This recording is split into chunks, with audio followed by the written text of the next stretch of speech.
Hello friends. आज हम बात करने वाले हैं यूसीसी। अब यूसीसी क्या होता है? यूसीसी बेसिकली हम यहाँ लिख लेते हैं यूसीसी। इससे हम बोलेंगे यूनिफॉर्म यूनिफॉर्म सिविल कोड, यानी कि सामान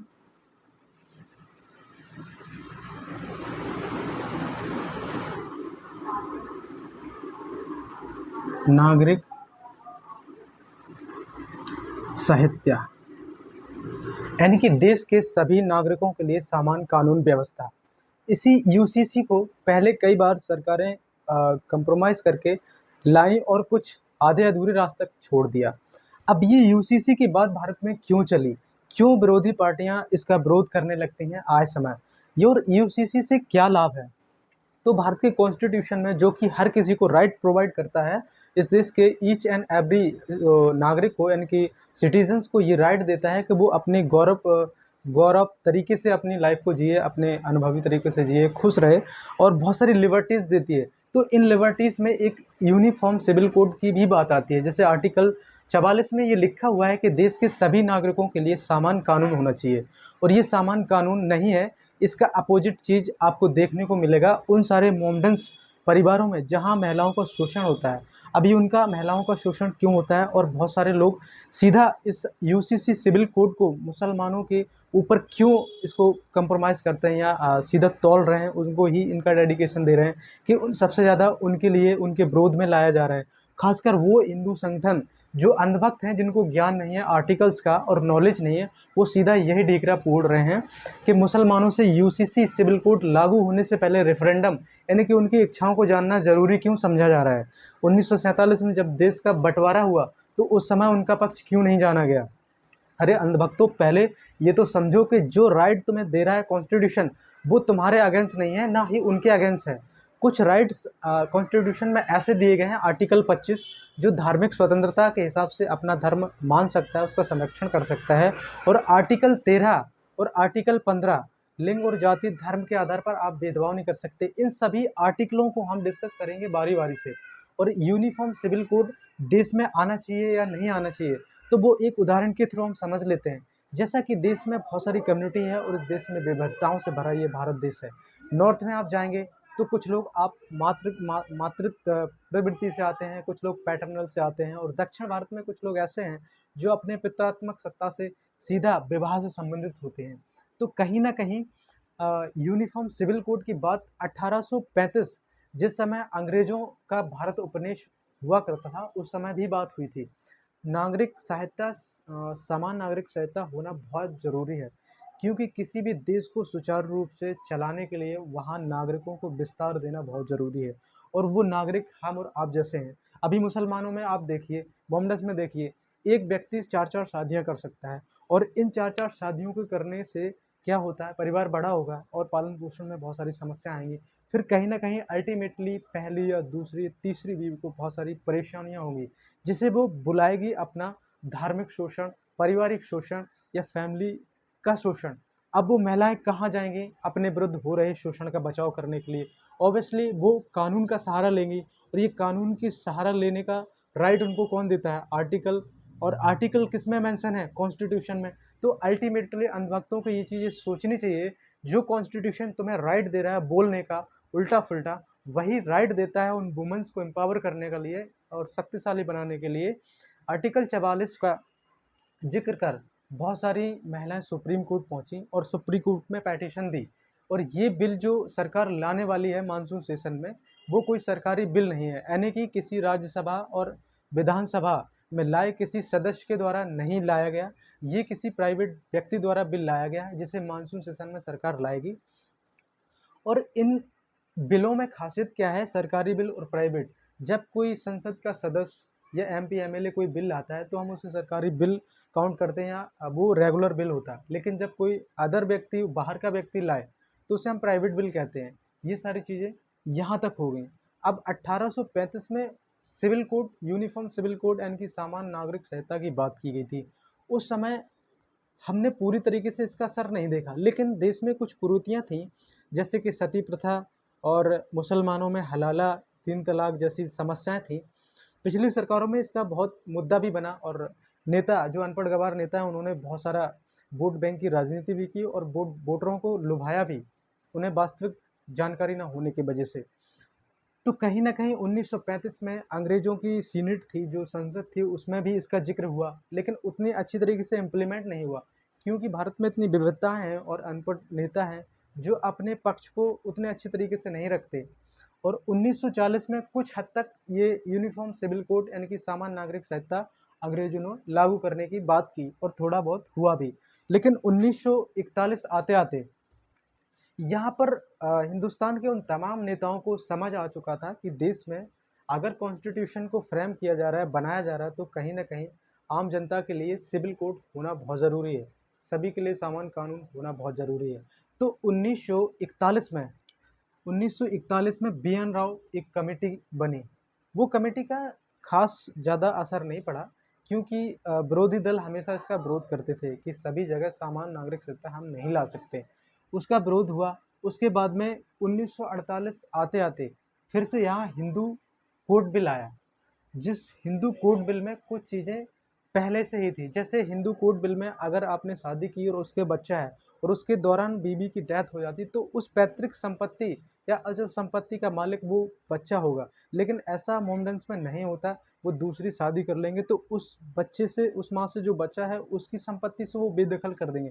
तो ऐसी बहुत सारी कुरीतियाँ उस समय, वो माँ कहाँ जाए या फिर उसका पति डेथ कर गया तो फिर वो गर्ल्स कहाँ या वुमेन्स कहाँ जाए, तो उन सारी प्रॉपर्टी से वंचित कर दिया जाए। सो इनमें बहुत सारी ये बुराइयाँ थी। तो ये धीरे-धीरे अब यहाँ से 1948 के बाद जब हिंदू कोड बिल आया और हिंदू कोड बिल के बाद थोड़ी बहुत और प्रोग्रेस की इन बिलों में नागरिक संहिता के अकॉर्डिंग 10 अगस्त 1951 को डॉक्टर बी आर अम्बेडकर देखिए महिलाओं के लिए बहुत कुछ करे हैं। महिलाओं को जागरूकता ना होने के कारण वो आज भी मंदिर और मस्जिदों में लगातार जाती हैं। अगर उन्हें सही इन्फॉर्मेशन दे दी जाए तो मैं चुनौती दे सकता हूँ, इस देश में मनुवाद का अंत हो जाएगा और कोई भी व्यक्ति मंदिर मस्जिद की तरफ नहीं बल्कि कॉन्स्टिट्यूशन अपने हाथ में रखेगा, अपने टेबल पे रखेगा, सुबह उठते ही उसको पढ़ेगा, उसके 1-2 अध्याय को पढ़ेगा, जिससे उसका कल्याण हो जाएगा। लेकिन देश की 85% महिलाओं को पता ही नहीं है कि उनकी लिबर्टी के पीछे, उनकी आज़ादी के पीछे एक्चुअल व्यक्ति कौन था। तो डॉक्टर बी आर अम्बेडकर ने 10 अगस्त 1951, देखिए 1947 से जो व्यक्ति संघर्ष करते हुए आ रहा है और उस व्यक्ति ने 2-3 साल का गैप कर 1947 से आप यहाँ 51 में देख रहे हैं। तकरीबन 4 साल का गैप है, लेकिन फिर भी वुमेन को एम्पावर करने के, ताकतवर और सशक्तिकरण करने के लिए उन्होंने अपने विचार, अपने थॉट्स, अपने पेशेंस को नहीं छोड़ा और 10 अगस्त 1951 को पंडित जवाहरलाल नेहरू को डॉक्टर बी आर अम्बेडकर ने फिर एक चिट्ठी लिखी और उस चिट्ठी में डॉक्टर बी आर अम्बेडकर ने फिर से वुमेन को एम्पावरमेंट करने के लिए बाल विवाह पर और बहुत सारी चीज़ें उसमें मेंशन कर फिर से सामान्य नागरिक संहिता लाए और उसमें बहुत सारे मैरिज एक्ट, उस समय भी विरोध हुआ। उस समय विपक्षी दल फिर से हावी हो गए, नहीं, हम इस यूसीसी सामान्य सिविल कानून या नागरिक संहिता के पक्ष में नहीं है। फिर से ये वोट बैंक की राजनीति हुई और वहाँ भी ये पास नहीं हो पाया। 1955 और 56 आते-आते डॉक्टर बी आर अम्बेडकर ने इतना दबाव बनाया पंडित जवाहरलाल नेहरू के ऊपर कि उनको ये बिल्स टुकड़ों में पास करने पड़े और ये बिल 1955 और 56 में टुकड़ों में पास हुए।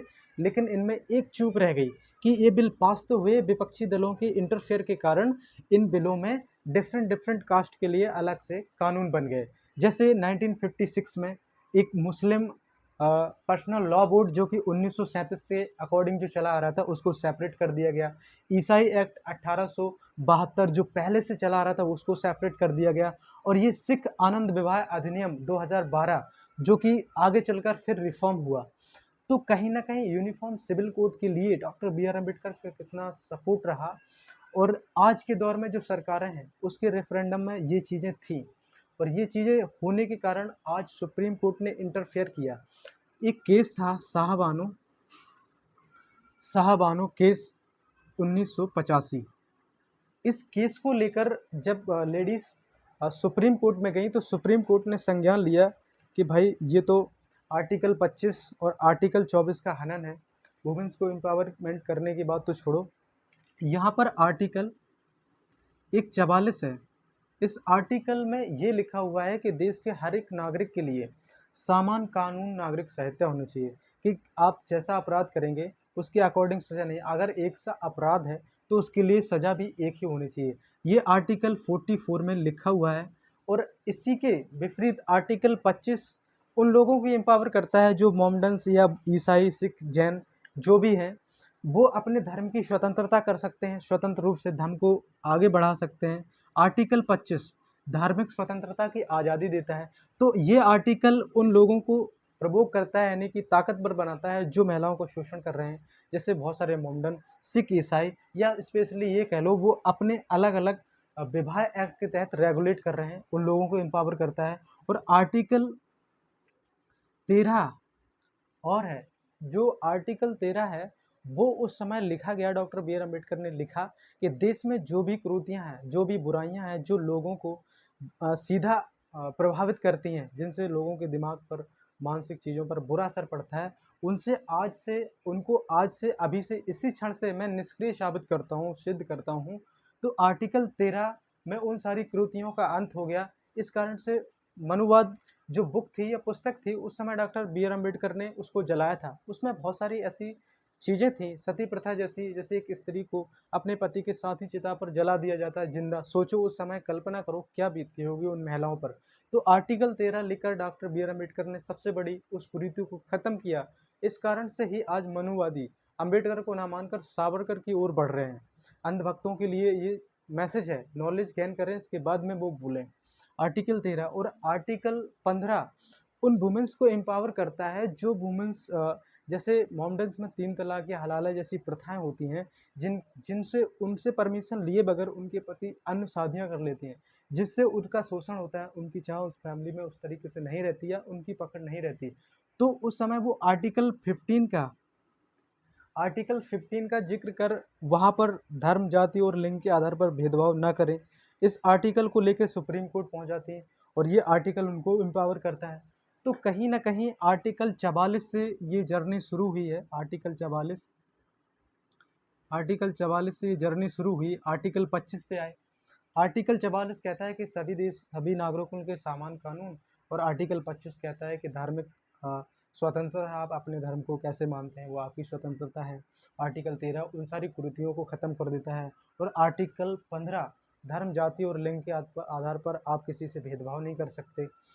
और इन सब से प्रभाव क्या पड़ेगा उन तमाम देश के क्षेत्रों में जहाँ पर बहुत सारे जनजाति हैं या और बहुत सारी कम्युनिटी हैं जो अपने पैटर्नल और मैटरनल रिलेशन को मेंटेन करते हैं।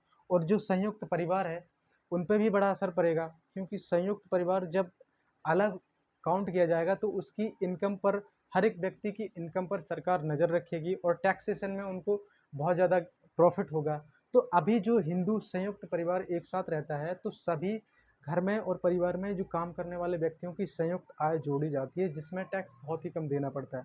तो इतने सारे डिस्कशन से कहीं ना कहीं सरकार आज ही अवेयर नहीं है। इससे कॉन्स्टिट्यूशन, यानी कि कॉन्स्टिट्यूशन में दिए गए आर्टिकल का यूज कर सुप्रीम कोर्ट भी कई बार धमका चुका है इन अनपढ़ गवार नेताओं को कि यूनिफॉर्म सिविल कोड आना चाहिए। Thank you for watching. Inter discussion से आपको बहुत कुछ सीखने को मिला होगा। ऐसे इन्फॉर्मेटिव वीडियोस देखने के लिए आपको थोड़ी सी मेहनत करनी पड़ेगी। नीचे जहाँ सब्सक्राइबर लिखा होता है, सब्सक्राइब, उसको धीरे से दबाना है और एक ऐसा निशान होगा उसको धीरे से टच करना है ताकि उस पर कलर चेंज हो जाए। और मिलते हैं आपके नए वीडियो में, तब तक के लिए थैंक यू।